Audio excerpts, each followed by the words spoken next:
London Drugs refused to pay the ransom, and data was leaked. Another epic fail from Google in AI. Meta's chief scientist tells students that large language models aren't worth studying. And more bad news on the risk of kids and online activity. All this and more on the Shocking Truth edition of #Trending. I'm your host, Jim Love. Let's get into it. London Drugs has confirmed that some of its corporate data has been leaked online by the Lockbit ransomware group. This follows the Canadian pharmacy chain's April 28th cyber attack that forced temporary store closures. If you remember, Lockbit demanded a $25 million ransom payment, and although there were rumors that the company was at least negotiating, in the end, they didn't pay the ransom. And in a statement, London Drugs said, we quote, "We are aware that some of these exfiltrated files have now been released. London Drugs is unwilling and unable to pay ransom to these cyber criminals." The leaked files, around 300 gigabytes in size, include human resources records, medical notes detailing issues like sexual assault, financial data, legal documents, and more. One cybersecurity analyst, Brent Callow, likened the data dump to kidnappers killing a hostage after the ransom demands went unmet. "This is like kidnappers killing their hostage," he said. "They're giving up on being able to monetize the attack, and they're releasing the info as a warning to future victims." London Drugs maintains there's still no evidence that customer data or primary employee databases were compromised. However, impacted corporate staff will be notified and offered assistances such as credit monitoring services. And the company is also committed to a full investigation and disclosure to any affected people of precisely what data has been leaked. The company continues working with law enforcement, and the investigation goes on. The chief AI scientist at Meta had some contrarian advice for students looking to get into the AI space at the Vivatech conference in Paris. LeCun stated, "If you're a student interested in building the next generation of AI systems, don't work on large language models. This is in the hands of large companies. There's nothing you can bring to the table." LeCun, a pioneer in the development of convolutional neural networks, instead urged students to focus on developing next-generation AI that can overcome the limitations of large language models like GPT-3 and 4. Eventually, all our interactions with the digital world will be mediated by AI assistants. This will be extremely dangerous for diversity of thought, for democracy, and for just about everything if a small number control it all, LeCun warned.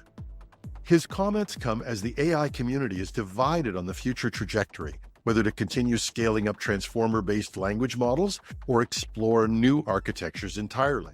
Some experts believe moving away from transformer models could lead to breakthroughs comparable to GPT-4. However, large language models continue advancing rapidly, with models like GPT-4o demonstrating multimodal capabilities and understanding video and audio natively. As Sam Altman stated, training data may also no longer be a bottleneck for further scaling up of these models. Despite that, LeCun's advice rings out and makes a lot of sense. And it also exhibits a rare candor.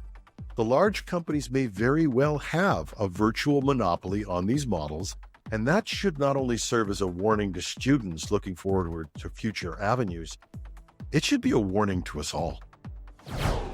Google's AI Overviews, a new experimental AI search feature, has led to yet another publicity nightmare for the company when it provided inaccurate and nonsensical responses to some queries.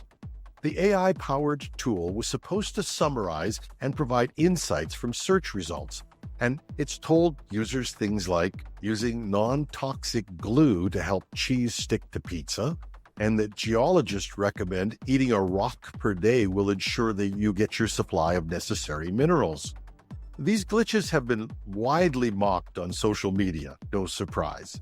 In one example, a reporter searching if gasoline could cook spaghetti faster was told it could be used to make a spicy spaghetti dish and was given a recipe.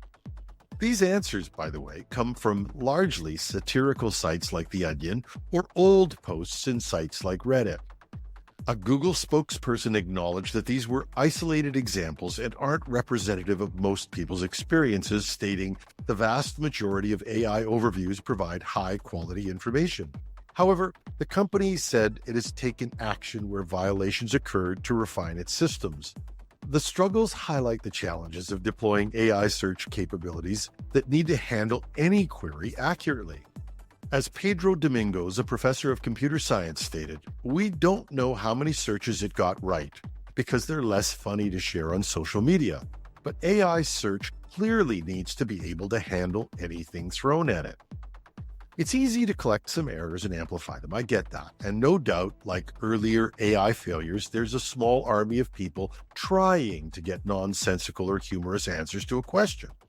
But in fairness, if you ask these same questions of Perplexity AI, a Google search rival, you would indeed get accurate answers. Humans shouldn't eat rocks.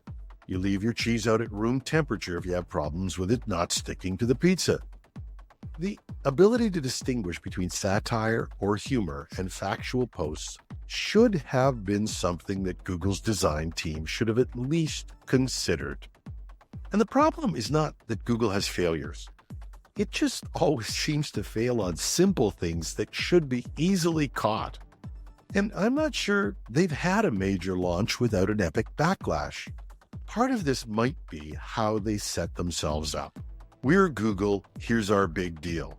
Maybe, just maybe, they could have released this and said, "It's new, it's going to make stupid mistakes, try and break it," and then thanked the people who found the problems. Just saying. Just when I thought I'd lost the capability to be shocked, alarming new research from the University of Edinburgh's Childlight Initiative estimates that over 300 million children globally faced online sexual exploitation and abuse in the past year alone. The study provides the first global estimate of the crisis's scale.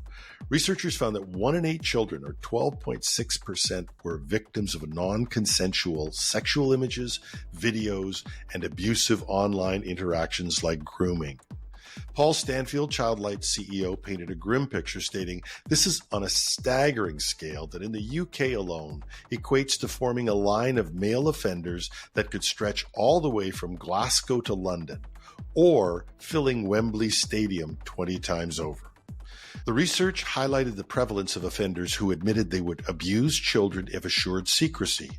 14 million men in the US, 1.8 million in the UK, and 7.5% of those sampled in Australia. And yes, this exists in Canada. Grace Tame, a survivor who now runs a foundation on the issue, warned the crisis is steadily worsening thanks to advancing technologies enabling instantaneous creation and distribution of abuse material. Stephen Kavanagh of Interpol called it a clear and present danger, requiring a unified global response, including better investigator training and data sharing.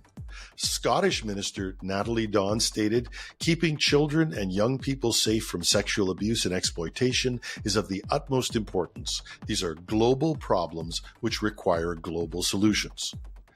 Now, there's no perfect solution to this, but there's 2 talks you need to have. One is with your elected representative, letting them know we have to do something about this.